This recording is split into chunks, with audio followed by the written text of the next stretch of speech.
two arms made to hold you. I've always been excited about opportunities that break stereotypes. And music has really been a huge caveat to allow me to do that. We can have it all. My music is designed to be inspirational. I think it's designed to be filled with hope, be vulnerable about my own life experiences. Ben Utecht has always marched to his own beat. A passionate musician and football player, the strapping tight end arrived at the University of Minnesota in 1999. Utecht, touchdown Minnesota! You talk about a big guy, 6'5" and 235, 240 pounds.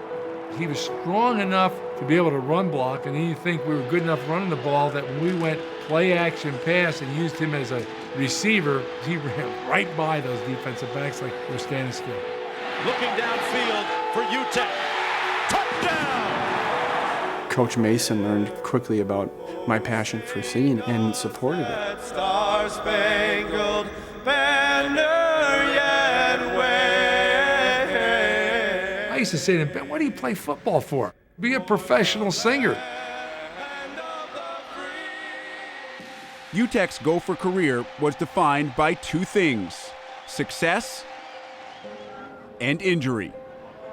The first was a concussion caused by really being spun around on a block and thrown into our starting left tackle.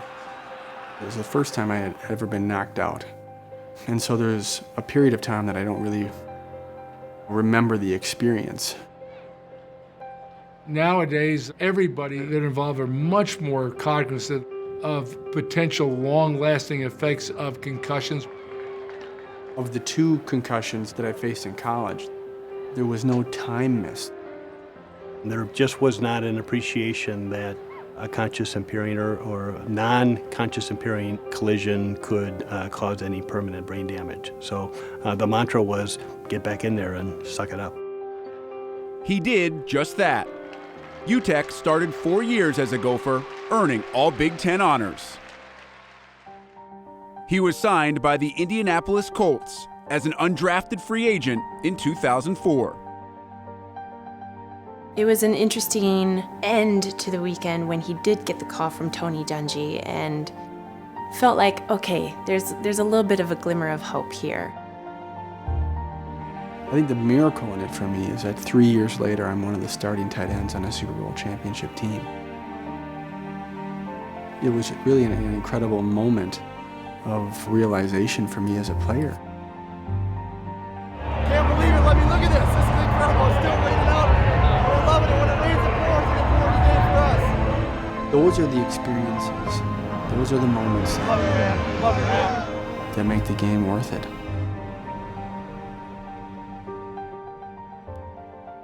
His time with the Colts earned Utecht the ultimate victory, but also came at a cost. He sustained 2 severe concussions, and after being traded to the Cincinnati Bengals in March of 2008, suffered a final blow. I took my 5th documented concussion and was out for about 90 seconds on the field, face down. The more concussions you have, the thought is the more likely there is permanent brain damage, and each concussion can worsen the brain damage. That really kind of changed my priority on music, and I began to think to myself, I don't want to lose that. That was a huge part of my decision of football coming to an end. With football in his heart, but fear of brain damage on his mind, Utecht retired from the NFL in 2009 at the age of 29.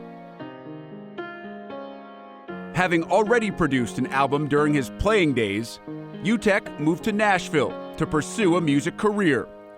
Yet, even after walking away from the game, football continued to exact a heavy toll. The first time that I understood the seriousness of what Ben is dealing with and really what concussions can do. We'd just moved back to Minnesota, so this was just 3 years ago. And we were having dinner with some friends, and this was a former teammate of Ben's, Matt Anderle, and his wife. We began to talk about wedding memories, and I looked at my friend Matt and I said, Matt, why wasn't I able to be at your wedding? And he kind of laughed it off and, proceeded to talk. And I said, no, Matt, seriously, why wasn't I able to be at your wedding? Both Matt and his wife Kim and I just kind of sat back for a second, waiting for Ben to say, like, I'm just kidding. Matt's wife got up and went and got their photo album and brought it back over to the table, and page after page, there I was as a groomsman in his wedding. I sang in his wedding, and I have no recollection of it whatsoever. For me, I had 5 documented concussions, 3 of which I was knocked out. Motivated by his own struggles, in June of 2014, Utecht became a national spokesman for the American Academy of Neurology. My mission is really to take care of people who are struggling from brain disease. But my concussions continued to get worse. After my 4th concussion in Indianapolis, it was the first time I experienced amnesia. When Strawberry gave a special signal, the Berrykins pulled the sled onto the ice. One of my messages revolves around this question: how would it change the way you live your life if you knew the day that you would begin to forget everything important to you? Yes, that's right. That question has really become a reality to me because of what I may face in the future.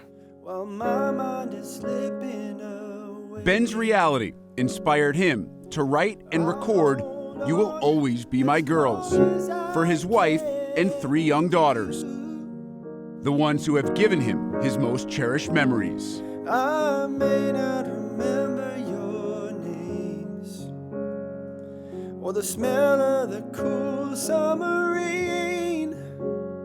I said, I want you to write out your memories because I don't know if there is a time where you won't be able to remember them.